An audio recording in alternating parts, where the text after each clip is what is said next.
You're not even gonna make it down to San Diego? I know it's a little far. Maybe next time. We're gonna fly into San Francisco and then drive down there. And oh, that's gonna be awesome. Yeah, we're excited. And guess what? You're not gonna have any cell phone service, so like I've heard, whether you like it or not. Yeah, we're not staying in Big Sur for that reason exactly. So it's like I want it to be a vacation for me too. And if we have like no Wi-Fi, it's gonna be hard with like a but it'll be good for you though. I'm glad. Totally. Yeah. Awesome.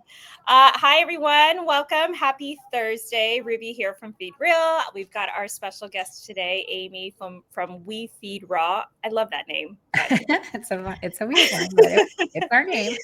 Yeah. If you guys didn't already know, We Feed Raw is one of our Feed Real Summit partners for this year's Canine Longevity Conference in October here in San Diego. And Amy Zalneraitis. You got it. Is the co-founder and chief brand officer of We Feed Raw, a premium raw dog food company delivering complete and balanced meals nationwide. With a background in marketing, I knew you were the one with the background in marketing. And creative direction, Amy helped build one of the fastest growing raw dog food brands, rated best in its class by Forbes, People Magazine, and more. Congratulations. Thanks. Yeah. Many people don't know this, but after the passing of your sister, Alyssa, the original founder, Amy made it her mission to carry on her legacy and bring biologically appropriate nutrition to dogs everywhere. Mm-hmm. I love that. Yeah. Can we talk about your sister for a little bit? Yeah, let's talk about it. My sister was the original founder. I think we talked about this briefly last time I was on, but it's always a good story to like repeat because it is, indicative of like the heart and soul that goes into this even today, every day. So my sister was a big animal lover. We grew up with parents who were always rescuing animals. And my sister grew up to be a big rescuer herself. So she had like 10 rescues at one time when she was living in Austin, Texas. She used to rescue them from or adopt them from this place called Austin Pets Alive, which is a pretty big shelter. And this was around 2007. There was that big melamine recall and kibble and canned food. And if people don't know about it, what happened was there was a manufacturer overseas who is selling wheat gluten as a protein source to pet food companies in the US. And they artificially boosted the protein levels by adding melamine to the wheat gluten.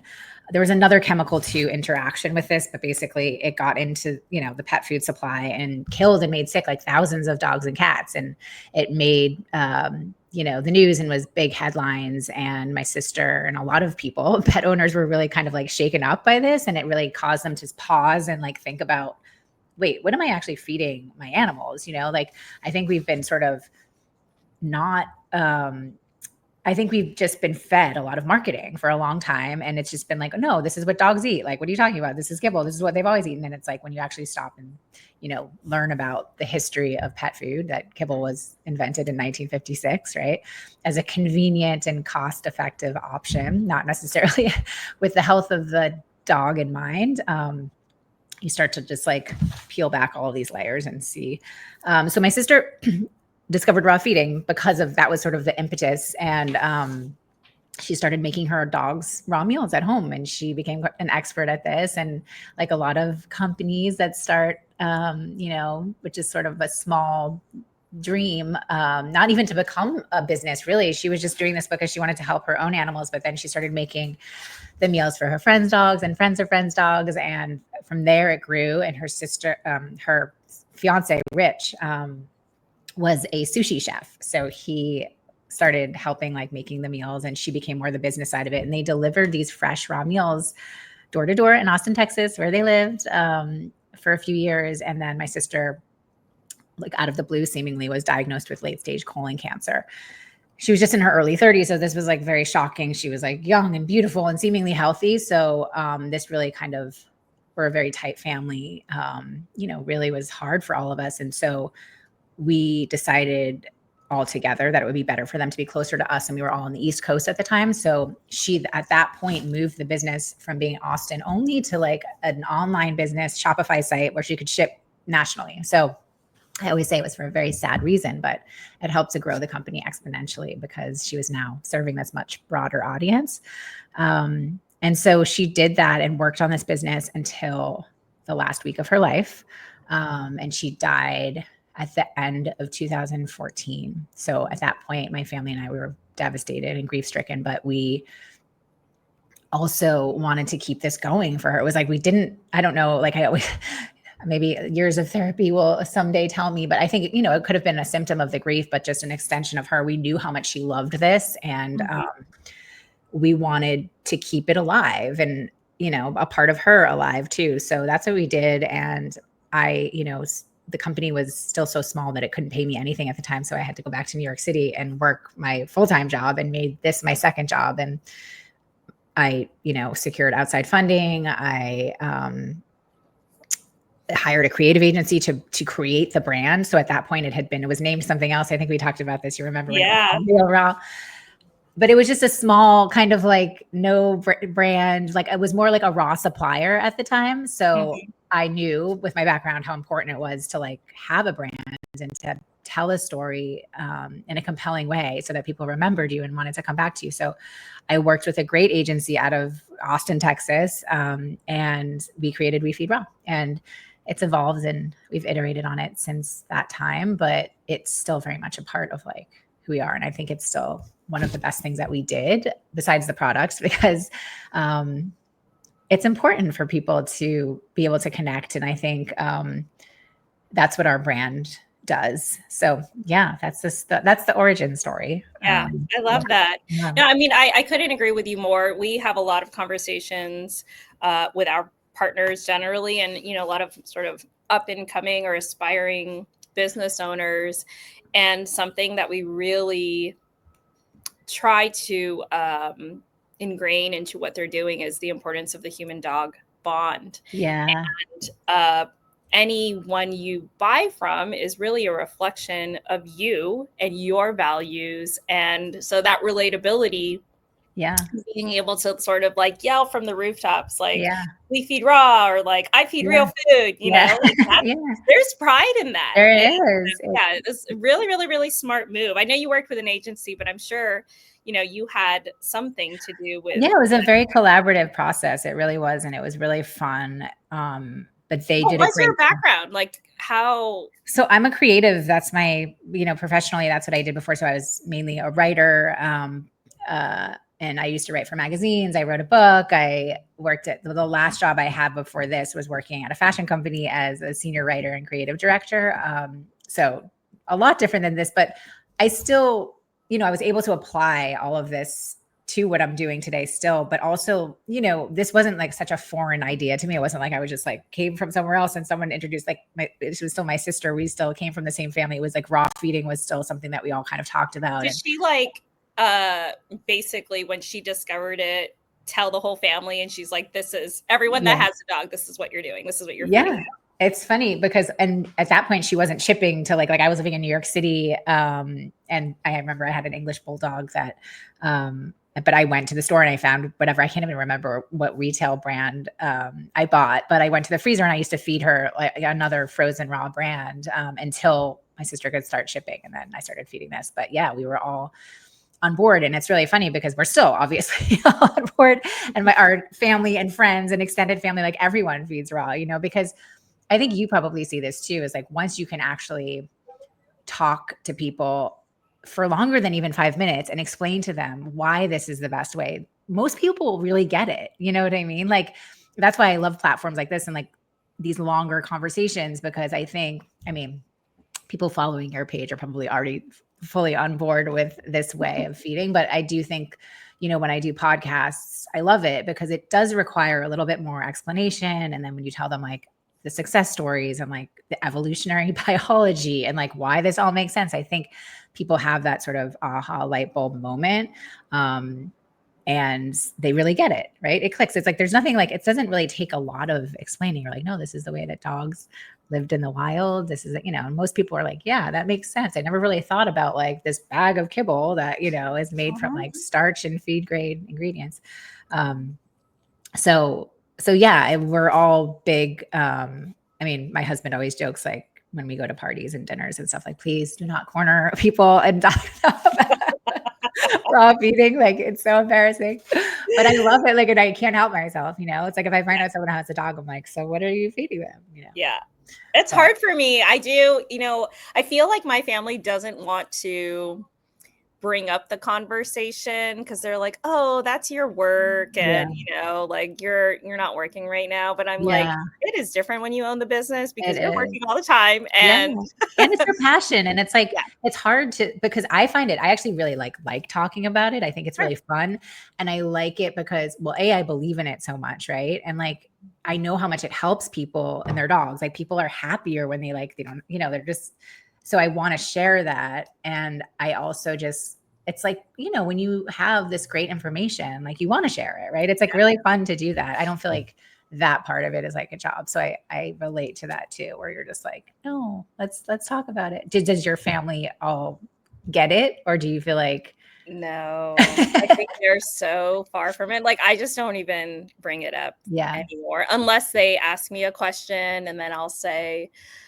we actually have a workshop. Like, I try to remove myself from the equation and just sort of put them in touch with someone that's more neutral. Because I think people feel like you're judging them, even like strangers generally, right? They're just like, they don't want to tell you what they're eating. And I'm like, it reminds me of like conversations I used to have with my girlfriends when I was younger. And it was like, if you're embarrassed about what, this guy that you're dating did, like, you're embarrassed for a reason. Like, that was wrong, like whatever happened. And so when they're embarrassed about sharing it, I'm like, something in your gut is telling you it's not the right. That's a good point, because I actually just did a post on this on LinkedIn. I'm trying to like post more on LinkedIn, but I did something about like how people get really funny when I tell them that I'm like a founder of a raw dog food company. It's like, they get like kind of like shy, or they change the subject really quickly, or they're like, don't judge me. And I'm like, no, I'm not going to judge you. I mean, most people don't know. They don't understand why. Like, this is what we are being marketed to. Like, we're being told that kibble is the best and safest option, right? It's an extra step to find this information, right? It's becoming less so, but it's not as readily available as, what big pet food is putting out there. So, I mean, I totally get why, someone would feed kibble. And like that, it's funny because we were talking earlier about, topics and myths that kind of like frustrate me. And one of them is like this sort of, you can't feed both together. And it's like, we're very much like, listen, however you're going to get fresh raw food into your dog's bowl, like, we 100% want to support that. And I still don't know if this came from like this, like, don't mix kibble with raw. I'm like, did it come from like the kibble side, or did it come from like the raw extremist side? Like, I really don't know. But I think it came from the extremist side. Yeah, maybe. Honestly. Because I think that being in this so long, I'm seeing so many different sides of it. I guess I would even go so far to say there's not just one right way, even if you're feeding real food, right? Every dog is different. You and I probably have a generally good diet, but my body tolerates different things than your body does. Yeah, exactly. So that's totally where it came from. I mean, do you feel like a lot of your customers start off with this mix 50-50, or do you have like diehard, they know what they want? So most, we actually have the data on this. Most people are signing it. So you can choose like a partial feeding plan or 100%. And so our biggest cohort is 100% raw feeders, but then the second biggest is 50%. We used to have 75 and 25. Now we have, we have 25 still too, but 50% is the second biggest cohort. And it's quite a significant amount of people. And I think as we grow and become a little bit more mainstream, we'll see that happen more. I do think that is the future of fresh and raw feeding, because mainly the cost too, right? Like, it can get really expensive when you have like multiple big dogs in the home. Even one big, like a Great Dane, it's really expensive. So it's just silly to me to scare people away of course, it's the more fresh food, the better. And like, if you can avoid ultra processed food altogether, great. But you have to do what works best for your budget and lifestyle. And And it's like the freezer space, right? So The there's freezer like space. Yeah, minimal totally. cost, especially Yeah. when you have a bigger dog, and just, I guess, the convenience. Yeah. But you guys came up with a solution for We that do. recently. Yeah. Yeah. And I knew about this new product that you came up with, but I was like, I'm just going to wait for her to tell me. Yeah. Yeah. I mean, well, we still, the fresh raw meal plans are still like our main product, but we did introduce freeze dried raw in late March. We just have chicken and beef right now, but cage free chicken, grass fed and finished beef. Yeah, it's been really interesting. And people, our active customers, like our subscribers, are super excited about this product because they already know the brand, they already know the quality. It's great for, travel too for those people, but it's interesting doing ads about it on Meta because it's really kind of surprising to see how little people understand about freeze dried, because we've been getting a lot of comments like, this isn't raw, like this is just another processed kibble, because they're little nuggets, so they look like, I mean, that's intentional, right? It's supposed to be as convenient as kibble, but nutritionally the opposite. So it's been a lot of explaining and education. I think in retail stores, you have the salespeople explaining and you're able to merchandise. So it's like an easier sort of education about it. But, having ads online, we have to be very punchy and short, and you don't have like that much time to get people's attention. You literally have like 3 seconds. It's good. Buy it. Yeah, I don't. So it's been interesting, but it's going well. I mean, it's going really well. I'm really, our goal and our mission is really to get raw into as many bowls as possible. We believe raw has a place in every bowl. So like, if you don't have the freezer space, or even if you don't want to handle raw patties, or, this is like a great solution. I feed both. Like my dog loves the raw patties, and we have like 6 different protein recipes. So sometimes I'll just mix the two, or I'll add a little freeze dried on top, or if we're traveling or someone else is watching him, I'll give the freeze dried. But yeah, I mean, it's really exciting for us because I think it's funny because I was telling my CEO this, but I have a lot of friends with dogs, and not all of them would we feed raw, but we never really like talked about it. But as soon as we introduced freeze dried, it was like all of these people came out of the woodwork. They're like, so now you have it. I'm like, oh, so you have been watching. Like, I was just like, I don't know if like, my son's, friends' parents or something that they knew that, I work at this company and like they have dogs, but it was never brought up. And I was like, all of a sudden, all of these people were like, I'm like, oh, so people are kind of scared about the, Why do you think that is? Why do you think they came out the woodwork? Like, because I think, it's just such a more approachable product and format, right? Like our patties are just, they look like from the butcher, like, raw patty, like, they look like raw meat, right? Because it is. But I mean, the freeze dried raw is also raw too, but it doesn't look like that. It looks like something that you've been taught is safe or easy to handle. And I mean, I think my friends with dogs, it's not that they didn't think it was safe, but it seemed like too much to them, or like this is going to be messy, or the freezer space, or all the things that we just talked about. So I can just see in my own little, sample circle of people, like how much more, easy it is to accept raw in that format. And that's great. Yeah. Like, we're like, okay with that, Yeah. So yeah. Well, so let me ask you, I mean, there's some amount of processing that goes into freeze drying it, right? Like that's, we always say minimally processed, even with our fresh patties, it's not like anything. If you cut it's like there is processing for sure. I mean, we're not afraid of saying that, but we just say minimally processed versus ultra processed. Yeah. Sure. Well, and so, I mean, your goal is to get a little bit of fresh raw food in everyone's bowl. Yeah. What is your thought on like the gently cooked? Because there's a lot of those options out there. I mean, I think gently cooked is a great option, like in the sense that it's way better than kibble. It's way better than, I mean, it's real food, right? But with raw, this is like, I think evolutionarily the gold standard. Like, this is what dogs are really designed to thrive on. This is what evolution has showed us works for them. So there's nothing, I think that if you get there through gently cooked, or you just want to go as far as gently cooked, hey, that's way better than feeding ultra processed food day after day, meal after meal. of course, you and I think the best thing is doing a raw diet, because that is what dogs are designed to do best on. Or is every dog different? Yes. Most dogs we see, like, to some dogs, like, it's like you or me having different sort of, you start with a whole foods diet, right?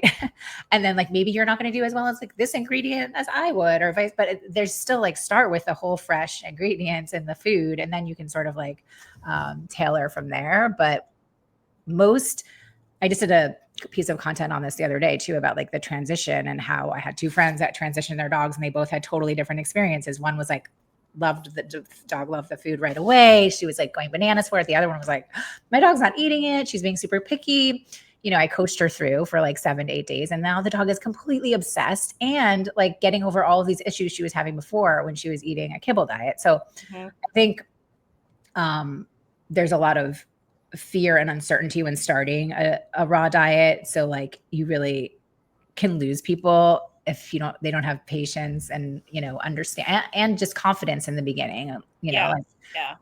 Well, the other part of it is like, our dogs can't talk, right? So like, they don't, if they're turning their nose up at food, like, that's one thing. But if they're eating it and then they've got a little bit of digestive upset during the transition, you're like, are you okay? Yeah. Or like, what did I do? I know. And it's so easy to sort of like go back to what you were doing.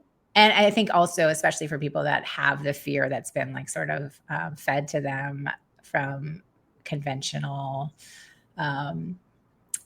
veterinary, that industry and big pet food, that like, oh my gosh, there's bacteria. The food is the number one thing that gets blamed for any issue. I think we talked about this last time too. It's like the dog could have eaten a sock, or like, and it's like, nope, it's the raw food, so we have to work through that a lot with our customers. Well, so how do you combat those conversations? We see it all the time, and whether it's, they're a veterinarian that tells them like, no, like, we absolutely do not promote real food. How silly does that sound? First of all, like, I can't even say it properly because I'm like, that sounds so stupid. But like, how do you combat that? Because a decade ago, when people were like, where are the studies? Show us. And I think it was only like, I don't know how much this figure has changed, but it was like 5% of dog owners in America are feeding raw food, where the rest of the population is like, what are you guys doing? So like, is any studies like come out to help sort of combat, or I think there's a lot of good studies. Like, I'm sure all the stuff coming out of the University of Helsinki, that Dr. Bjorkman, Anna Bjorkman, she's like a vet and a PhD. She's doing this amazing work where she's already discovered that dogs fed raw have, fewer inflammatory and disease markers. Puppies fed raw have a reduced likelihood of IBD and allergies as adults. I just did a piece of content today, I think we posted it, about at the Hollings Cancer Center, which is at the Medical University of South Carolina here in my neck of the woods.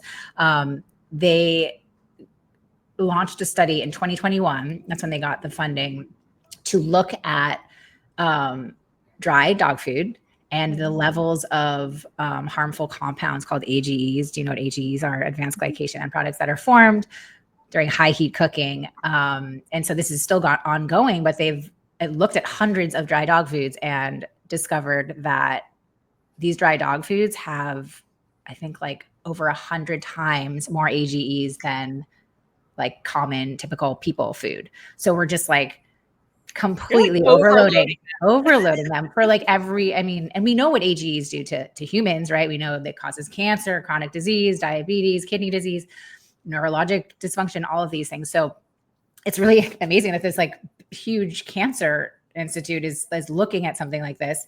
And Dr. Bjorkman at the University of Helsinki did a study on AGEs too. And they looked at the AGEs in the urine of raw-fed dogs and kibble-fed dogs. And the raw-fed dogs had up to 3 times fewer AGEs than the kibble-fed dogs. So, really interesting. My CEO is like, that's a little bit like, I think people are, it's hard when you start talking about AGEs and advanced glycation end products, but I think knowing that these are the types of things that cause disease and cause inflammation, and they are in such high levels in dry dog food, is really compelling.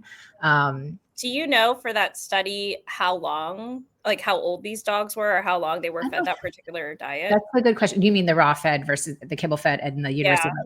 I'm not sure. I think she's like, some of the studies are longer than others. Like I think the allergies one, like I think she's looked at like over 16,000 dogs too. Yeah.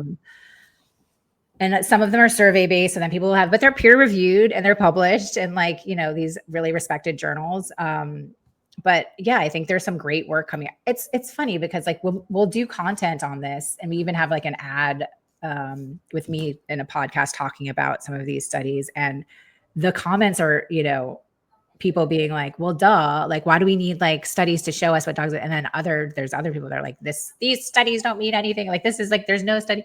So it's just such a funny dichotomy. Yeah. But I think, you know, it's great to have this research coming out. People need that research, right? I think when it comes to pet food studies in general, though, like there's like no long standing pet foods, even for kibble either, right? I mean, even to like meet AFCO complete and balance Yeah. requirements, they're like, keep this dog alive for 8 weeks. Yeah, exactly. You can manage that, you're good to go. You're good to go. Right. There's nothing like, does this actually help the dog thrive? Yeah. Or are we just talking about surviving? So yeah, it's really interesting. I actually just went to a new vet recently. We moved to a new neighborhood. I didn't really love our previous vet. They were very, very conventional. I would often, I think they knew what I did, but I would they would ask like, okay, so what is he eating? I'm like, well, you know, like waiting to have the conversation. And it's just like silence, like no other, it just like stops there, you know? But the new vet, she was amazing. She's a conventional vet, but was really open to it. She admitted that she didn't know a lot about it. But like, she was like asking a lot of questions, and she was, you know, asking about safety, and she was asking about like, you know, how it all works. And she thought it was great. Like she thought my dog looked great, and she couldn't. So I was like, this is the kind of the most you can ask for from a conventional vet, like just them being open to it and not shaming you or fear mongering or, and I could tell she was a really great vet in so many other ways. You know, she was great with my dog. She's just a good vet, but you know, she wasn't taught about this in vet school, and she wasn't taught about nutrition in a big way, never mind raw nutrition. So do you think that landscape is going to change with this next generation of vets? Because I think they're going to learn the same thing in school, but like now we have all of this other information that we're consuming outside of the university, right? That we're just like all this online. I mean, I hope, like, it definitely seems like consumers have been driving this trend like from the beginning, right? And so if you have patients or clients coming in with their dogs that are, you know, very healthy dogs, and they're happily eating this, and you can't deny the benefits. I don't know. I don't know what big pet food will do. It seems like big pet food is actually wanting to get more they're like clawing their way in. Right, I feel like. Yeah. So maybe that's a good thing, maybe, right? Because we do want, I mean, we work with vets too, and we work with some conventional, we have clients that feed our food that are conventional vets, you know. But by the way, I don't know if you've heard this. I haven't gotten around to emailing all of our partners. It's on my list of to-dos this week. But we just got the summit race approved for 10.5 CEs. So if you know veterinarians like the one that you went to, who was like really open-minded and asking questions because they want to learn more, this is like the most CEs you can get for the amount of money to come to it. Send to me, please, because I was like, it was funny because after we left the appointment, my husband's like, you should take her to lunch. Like, you guys should go. It was like so exciting to, you know, I don't know, meet someone like that who is very open to it, and a stranger. Like, it was the first time meeting, but she was very open to asking. And she knew enough to ask the right questions, but still like, and was curious. And like, that's really all you can ask for. So I hope also that's an independent vet, though. They're not like owned by, I think that's getting harder to find. But I do hope there's like a softening. I think that regardless, like the train has left the station as far as like people understand, like people know where to find the information. People see with their own eyes. Like, it also makes sense. Like, it's just very hard to, I think, defend that feeding ultra processed dry food for meal after meal is going to be better than fresh real food, right? I think that the defense is that it's fine though, and it's good enough. And look at these dogs that do just fine on it. And like that's the thing about dogs is like they can do just fine for a very long time until they're not doing fine anymore, right? And we want dogs to do better than just fine. Like we want them to thrive, and we always talk about like more quality years versus just like more years, right? So for sure. I do want to talk a little bit more about that specifically and longevity, especially leading up to our summit. I do see there are a few people hanging out. Where are you guys joining in from? Would love to know. If you have any questions for Amy from We Feed Raw, please feel free to drop them in the comments. We've got about 10 more minutes to do a Q&A, so would love to hear from all of you. And if you missed it, We Feed Raw recently released their freeze-dried product. So that's, I think, really exciting and going to be extremely helpful in, as you said, sort of catering to whatever block people have to switching to, to a fully raw diet. Yeah. That'll be a great stepping stone. So please feel free to drop any comments there. What was I talking about? Longevity. I think that's for us, this is our annual Canine Longevity Conference that we throw every year. I think that's going to be a much bigger part of the conversation. Do you have any data from your customer base that like revolving around the ages of these dogs and how long? Because you guys have been around for a long time. I know we have seen customers kind of come and go and then come back because they've got a new dog. What does that look like? We anecdotally have just constant. I think it's like so fun to just go to our Trustpilot page because people just write these like long, amazing reviews, and they're so authentic and heartwarming. But yeah, I mean, so many. I mean, even our own family dogs that have been eating this food for their whole lives, like. Our dogs lived to 15, 16. My sister's dachshund lived until he was 18. It's just. And was that the dog that she switched? So she rescued him when he was actually Rich, her fiance had rescued him. And I think they got him when he was like 7 or something.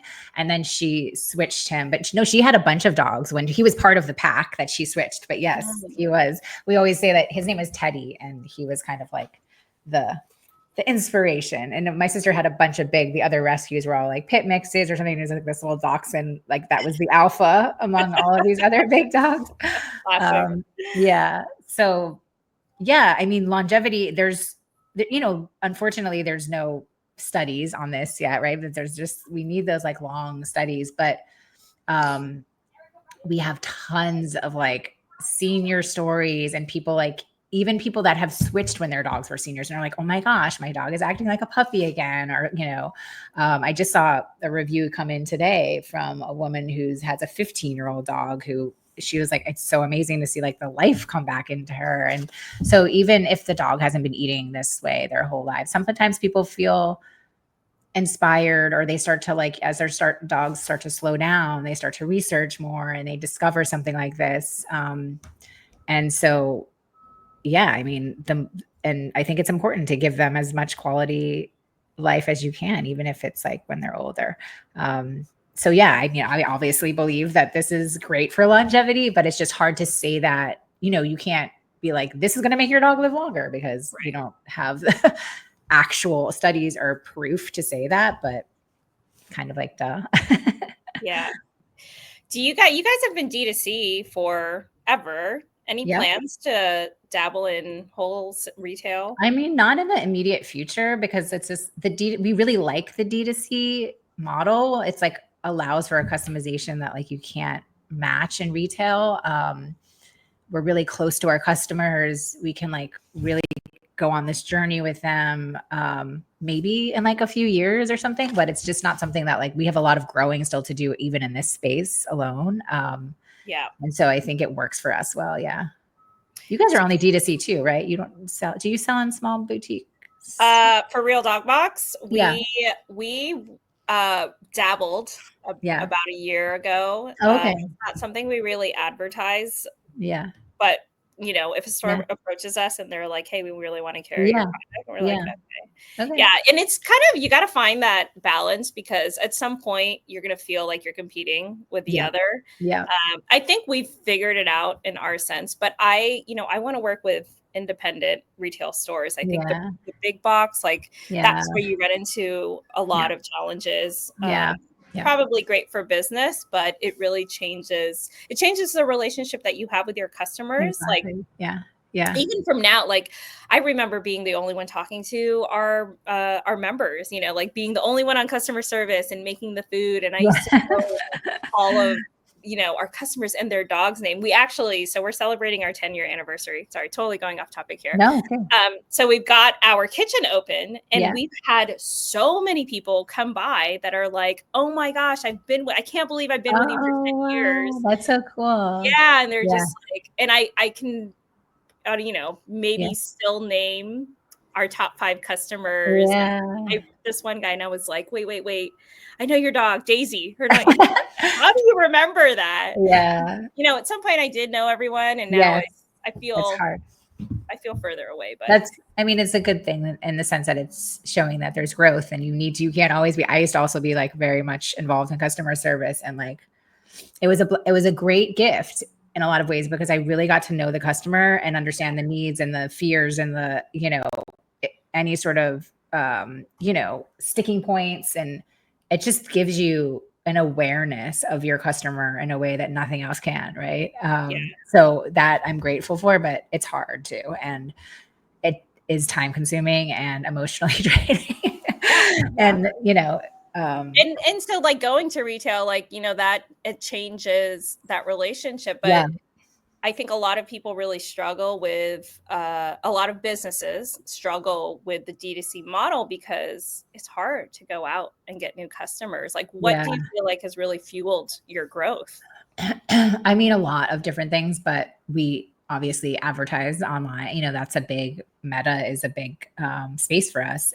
But we rely on a lot of different things, and we really try to diversify. We don't want to just rely on Meta, and like, how are we talking to our customers? And we use email, and we use SEO, and we use, podcasts, and we like everything to sort of reach those new customers. I think it's a hard space because there's just so much education required still. It's not something that people get right away. You have to sort of be like, you got to change people's minds. We're disrupting a space. We're, challenging the status quo and going up against the incumbents, and not to be like, it's like a fighting, scenario, but you are kind of it feels like a battle sometimes, because you do have to change people's minds and get them to see the light, So, and I think maybe even the bigger piece, even before you get to that, is we're fighting for everyone's attention.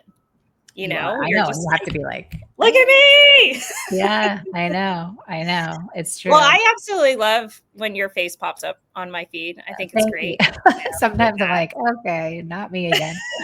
I think it's important to I think I like to see the real people behind the brand, and that makes me feel connected to the brands. And it's sometimes hard to put yourself out there. I feel like, that comes with its own, issues and problems too. But even the story of my sister and our origin story, there was a lot of hesitation at first to even tell that story and make it as public as it was, because it was so personal, and it's also comes with a lot of heartbreak and grief. And, I'm very protective and emotionally invested in this business because it was my sister. So, but it was ultimately the right thing to do, because I think people really want to see that, and they appreciate it, and they want to know why this came to be, and why this is here today. And it's all very true.